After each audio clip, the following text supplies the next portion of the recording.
So this is workout 2 for week 1 and 2. Now the only equipment that you're going to need for this is a couple of dumbbells. You can use different weights for different exercises. I'm going to just use the same all the way through to begin with, just to make it easy, but feel free to chop and change and find out which is the best weight for you to use. Okay, so let's get started. You've done your warm-up, I hope. I'm sure you have. So we're going to start off with a reverse lunge. Okay, make sure you've watched the lunge tutorial for this. This is important. I'm going to do these as body weight first. If you want to use a weight, just hold them in your hands, okay? Or hold onto a chair with one hand and a weight with the other hand, okay? So we're going to start in this position, taking a big step back onto the tiptoe, drop the knee down so this heel stays on the floor, and then we're coming forwards, back with the opposite leg, okay?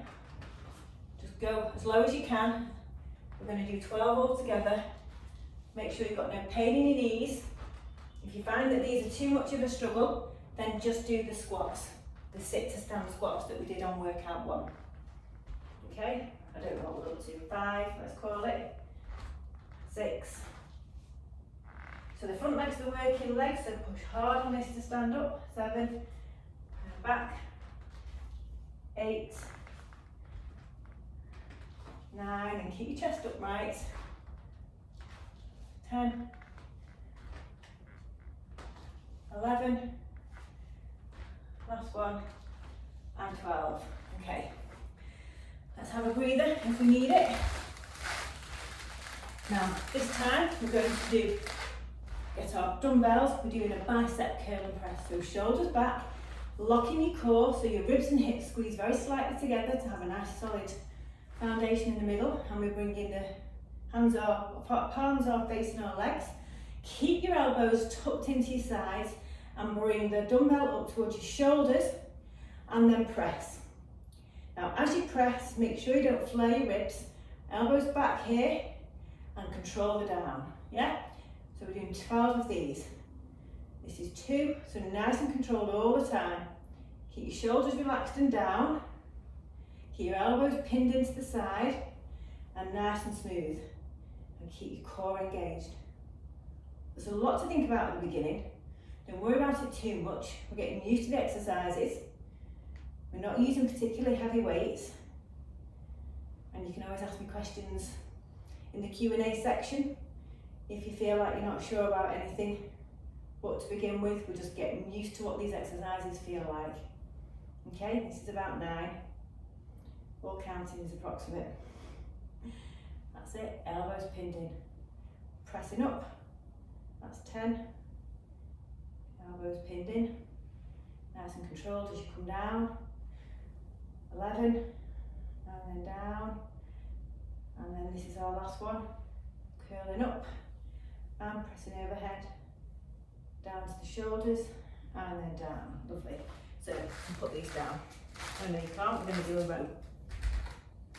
So get your bench.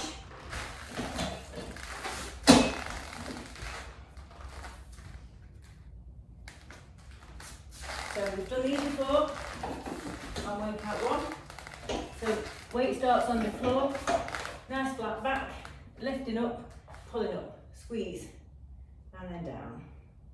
Squeezing your shoulder blades and controlling down. This is one where you might want a heavier weight, so it's fine to just move up, chop and change with your weights and just find one that feels like the right amount of resistance for you. That's 5, 6, controlling the down, 7, controlling the down, squeezing the shoulder blade, and then down, that's 8, squeezing, 9, 10,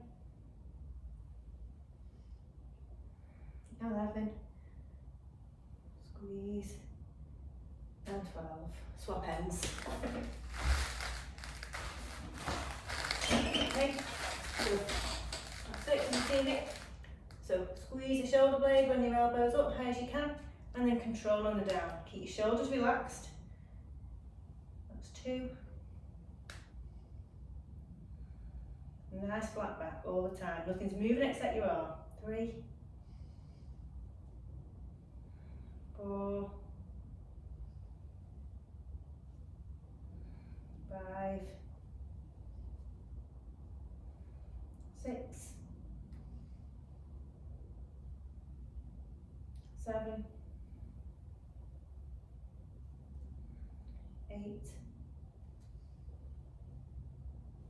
9. Keep checking in that you're squeezing your shoulder blades. Feel that pinch at the back. 10. That's that mind muscle connection that I talked about. 11. Last one. Squeeze. And 12. Okay. Bench can move out the way. And we're going to go on the floor to do a glute here. So, back onto the floor.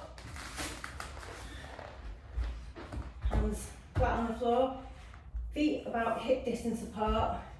And we're pushing into the heels hard. Squeezing the glutes, lifting up till we feel the hip joint lock out. Big squeeze on the glutes. And then down. Lovely. So straight away, we're starting to think. Left and right doing the same thing. Tick. And I'm squeezing my glutes as hard as I can at the top.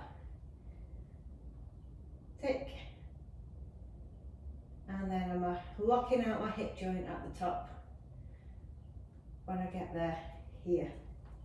Okay, they're all things we should be thinking about. So this is number 6.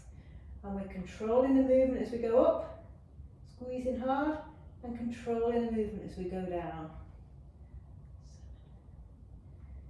Keep going. So I imagine my glutes as a really tight fist at the top, as they're squeezing together, and then relaxing as they come down. And then as I go up, I'm squeezing them hard, and then letting them relax as I come down. This is our last one now, so we're going to hold it, pushing up, lock out, and then squeeze for 5, 4, 3, 2, and 1, and then down. Staying on the mat, I'm going to move back a little bit so you can see me. Now, we're going to lie on our side. If this hurts your neck with your head on your hand, you can lie like that.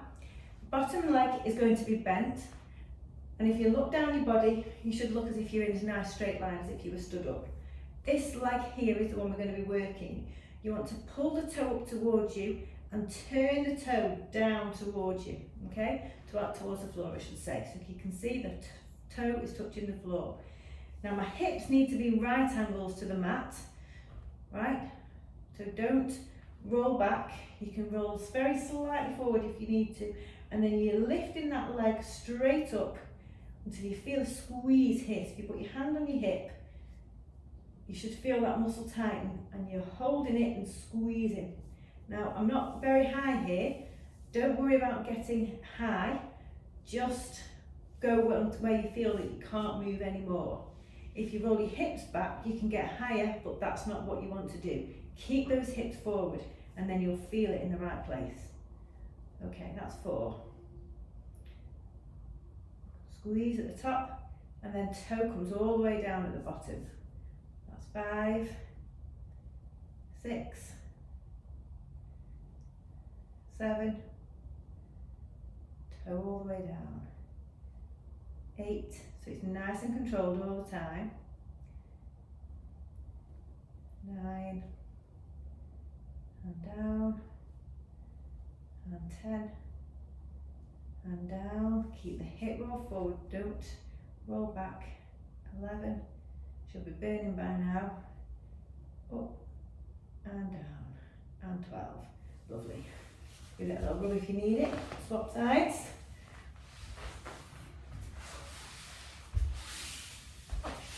Okay, so same thing. That toe turning round, but pull your toe up and the toe's pointing down, and we're rolled slightly forward, but certainly not roll back. Lift up and squeeze. Now it might look like I'm bending my knee, but I'm not, so really keep that leg straight. And you might notice one side feels different to the other.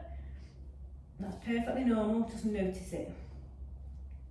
like you can't get your leg as high on one side as the other. That's 4. And I'm just putting that thumb here because I can feel that muscle working. 5. So that's that mind muscle connection. We're thinking about here, this is what's working. You might feel it in other parts of your leg, but we want to think about here. And I can't count and talk. 6, 7. Toe touches the floor in between. Up as high as you can. And 8. Up as high as you can. And 9. Nice and controlled all the time, each way. 10. Up. 11. Last one, which I'm glad about. And 12. And then down. And then rest. Okay, what have we got next? So we're going to lie on the floor, get your weights. Now this time we're going to have our arms open wide in just a little bit less than 90 degrees here. So you're in that position there, you can just about see. Tummy just slightly squeeze, lightly tighten together, just so you've got a nice stable base. And then keeping our arms straight, we're just bringing our hands together so the weights touch in the middle. And then slow on the way down. Yeah, so bringing them up, touch together, control the way down. This is 3, I think. 3. Control on the way down. 4. You have a slight bend in the elbow if you want, but the movement's coming from the shoulder. Yeah? So squeezing together. 6. Keep your shoulder blades on the back of the floor, so keep feeling like you're pushing your shoulder blades into the floor. So you're not bringing your shoulders forwards, you're just closing in to bring the weights together. 7. 8. Control on the down. The down might feel harder.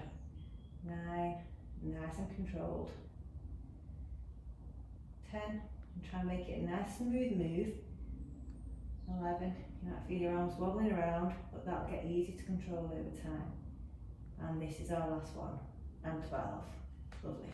Okay, what have we got next on the list?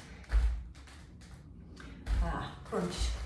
Last exercise. So back into this position. Now you're going to have your hands behind your head to just support your neck. Okay, so my elbows are out to the side, and I'm going to bring one elbow towards the other knee, the opposite knee I should say, and then go on the other side. Now what I'm not doing with my hands is pulling on my neck. I'm trying to lift up from my shoulder so my neck stays fairly flat, and I'm lifting up from here to shorten the distance going across diagonally on my body. Okay, so let's do 12 of these. So lift up, get the shoulder on the left, bring it towards the right knee, and then swap. This is 2. That's it, nice and controlled each way, sort of feel that squeezing across your middle. 4. 5. 6. Squeezing together, control on the way out. 7. 8. 9. 10. Squeeze. 11. And 12. And relax. So that's our workout 2 done. If you want, that's fine to just stick with that one loop. If you want to do it again and do a longer workout, then you just start from the beginning, play the video again. See you on workout 3.